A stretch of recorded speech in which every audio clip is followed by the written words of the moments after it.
Bonjour à toutes, bonjour à tous. Aujourd'hui, nous allons voir la loge latérale du pied. Donc la loge latérale, c'est notamment à destination du 5e rayon. Donc nous allons voir l'armature musculaire, les différents composants musculaires qui forment la loge latérale du pied. On commence par un pied en vue plantaire. Donc ici, on sera en arrière et ici en dehors. On fait un trapèze pour dessiner le pied. Alors ici, tubercule postéromédial, tubercule postérolatéral. Sustentaculum tali. Interligne pour le cuboïde. Avec la gouttière du cuboïde. Une facette pour M5, une facette pour M4, une facette pour C3 et le naviculaire. Le naviculaire, il apparaît ici. Avec C1, C2 et C3. Et il nous reste à faire les métas. Le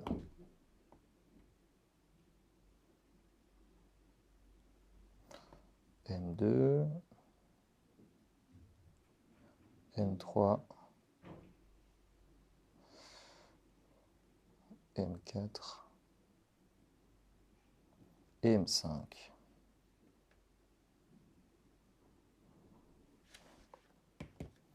Il nous manque l'appareil phalangien avec les sésamoïdes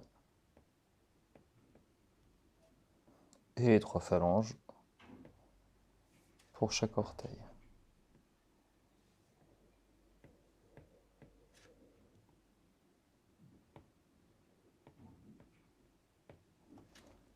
Alors, il nous manque juste le calcanéo-naviculaire plantaire à schématiser qui va combler l'espace calcanéo-naviculaire et on peut commencer. 3 muscles forment la loge latérale. Le premier, c'est le muscle abducteur du 5e méta. Du 5e orteil, pardon. Donc il s'insère sur le tubercule postérolatéral du calcanéus. Il va terminer notamment sur la partie latérale de la phalange proximale du 5e orteil. Son trajet sera vers l'avant et le dehors. Alors comme l'abducteur du 1, on peut lui faire une petite insertion relais au niveau, cette fois, du 5e méta. Ça renforce simplement son action abductrice. Ainsi, il ne tracte pas que l'articulation métatarso-phalangène du 5, mais bien tout le 5e rayon dans sa totalité. Les autres muscles qui le composent sont l'opposant du 5 et le court fléchisseur du 5. Le court fléchisseur, il va être situé ici. Non, en arrière, évidemment, de la gouttière du cuboïde. Aucune insertion musculaire n'est en avant de la gouttière du cuboïde. Donc ici, on a le court fléchisseur du 5e orteil et qui va terminer sur la base phalangienne ici.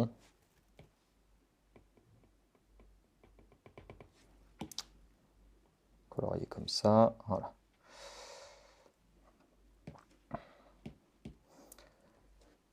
On peut voilà, remplir, non, pas tout le calque.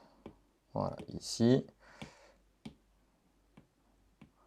Et son trajet est le suivant. Alors, il a une petite insertion relais à ce niveau-là aussi, au niveau de M5. Et son trajet sera comme ceci.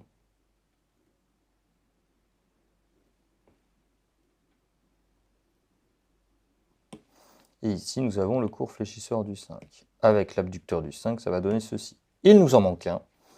c'est l'opposant du 5.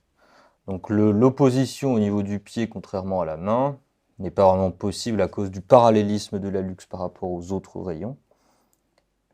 Ce muscle-là est donc plus un vestige qu'autre chose. Il a tout de même une action et va participer à l'éversion du pied. Il va terminer sur la face latérale, la partie latérale du corps de M5. Donc son insertion déborde sur la face plantaire, mais c'est bien sur la partie latérale qu'il est présent. Hop. Et voici son petit trajet ici. Et vous avez les 3 muscles de la loge latérale qui apparaissent. Donc le muscle abducteur du 5, il va écarter le 5e orteil de l'axe du corps, donc il va faire de l'abduction. L'opposant du 5, donc il ne fait plus ce fameux mouvement d'opposition qui est possible au niveau de la main, il va quand même participer à l'éversion et à l'inversion. Il va faire notamment, il va participer à la flexion, donc il va l'amener comme ceci, et à la supination de M5, donc il va l'amener vers le dedans. La supination est notamment présente dans les mouvements d'inversion et d'éversion. En orange, le court fléchisseur du 5e orteil, qui lui va simplement agir en faisant de la flexion. Ça, c'est pour leur action dynamique. En revanche, ils ont aussi une action statique au niveau de l'articulation métatarso-phalangienne. Ils vont encercler, circonscrire en dedans et en dehors l'articulation métatarso-phalangienne et la stabiliser. Ils sont situés sur la partie latérale du pied. Ils vont donc être innervés par le nerf plantaire latéral qui sort du canal tarsien et qui, en regard de l'avant-pied, va former une arcade. Il va donner des rameaux pour innerver les différents muscles. Pour la vascularisation artérielle et même veineuse, c'est la même.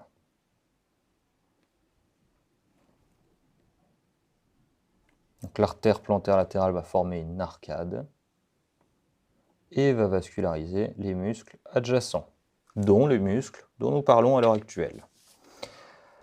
Au niveau de leur rapport, il faut également parler de la gouttière du cuboïde qui est présente à ce niveau-là. Donc on va simplement supprimer leur trajet et laisser apparaître leurs insertions. En vert, je fais le tendon du long fibulaire. Donc il va passer dans sa gaine, dans le tunnel ostéofibreux de la face plantaire du cuboïde. Et il va émerger de sa gaine à sa sortie de la gouttière, comme ceci. Pour terminer par un tendon aplati sur la base de M1. Donc ces muscles-là vont contribuer à stabiliser cette zone, qui est le tunnel ostéofibreux, ainsi que tous les muscles qui sont autour et les ensembles ligamentaires. Le ligament plantaire long, le ligament calcanéo-cuboïdien plantaire, vont donner des fibres à ce tunnel pour qu'il soit résistant à tout type de contrainte. Le long fibulaire étant très important dans la stabilité du pied, la stabilité générale. Et on voit bien d'ailleurs, quand on fait apparaître leur trajet, qu'ils vont stabiliser, qu'ils vont protéger ce tunnel ostéofibreux. Ensuite, pour mieux visualiser leur rapport, nous allons faire une coupe. Alors ici, donc c'est toujours un pied vu de face mais coupé frontalement.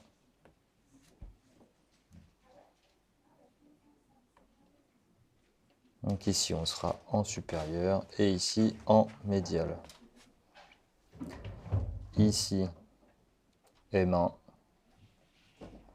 ensuite M2 qui est toujours le plus haut sur la voûte plantaire, M3, M4 et enfin M5.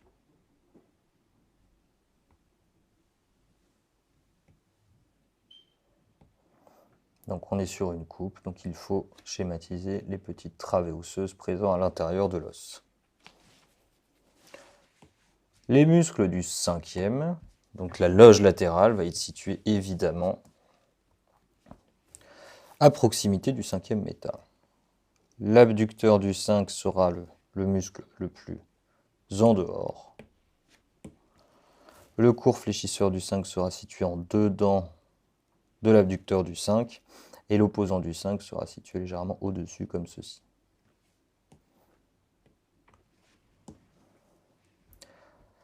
De l'autre côté, nous avons son alter ego, la loge médiale du pied, avec abducteur de l'hallux,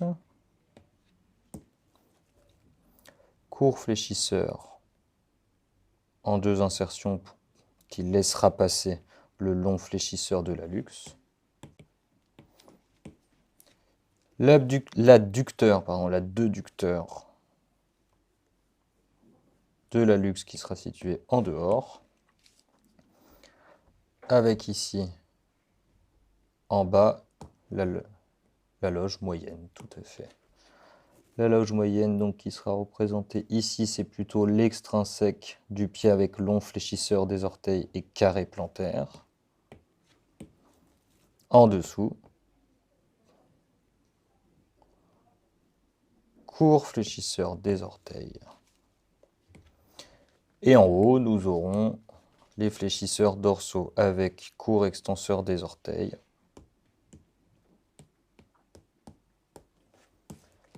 Et encore en superficie par rapport à la plante du pied, long extenseur des orteils, qui sont situés à chaque fois en dehors du faisceau de court extenseur des orteils correspondant. En dedans, pardon.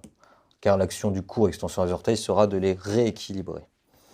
Les paquets vasculo-nerveux, donc plantaire latéral, il sera en dehors de l'adducteur oblique de l'hallux, ici.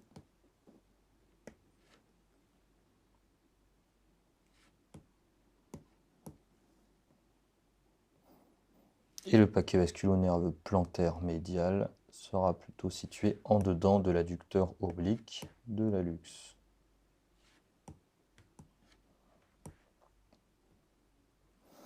Il ne nous reste plus qu'à fermer la coupe.